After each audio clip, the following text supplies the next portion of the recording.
సంక్రాంతి లోపే ఈ వ్యవస్థ వచ్చే అవకాశం అయితే ఉన్నది. ఆర్ఓఆర్ 2020 చట్టంలో లోపాలు సరిచేసి ఆర్ఓఆర్ 2024 చట్టం తెస్తున్నామని మంత్రి పొంగులేటి శ్రీనివాసరెడ్డి తెలిపారు. కొత్త చట్టాన్ని అసెంబ్లీ సమావేశాల్లో ఆమోదింపజేస్తామని చెప్పారు.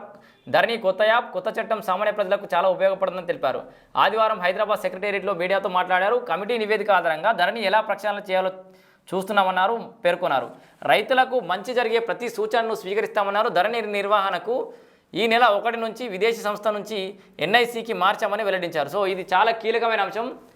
విదేశీ సంస్థ నుంచి ఎన్ఐసికి ఈ మన దేశంలో పనిచేసేటటువంటి ఒక ప్రభుత్వ వ్యవస్థకు ఈ ధరణి ఆపరేటింగ్ అనేది మార్చడం ద్వారా చాలా సెక్యూరిటీ వచ్చిందని చెప్పుకోవచ్చు. ఎందుకంటే విదేశీ సంస్థ చేతిలో ఈ ధరణి ఆపరేషన్ ఉన్నందువల్ల ఆ విదేశీ టైమింగ్స్ ప్రకారం పనిచేయడం వల్ల అనేక తప్పులు దొరికినాయి.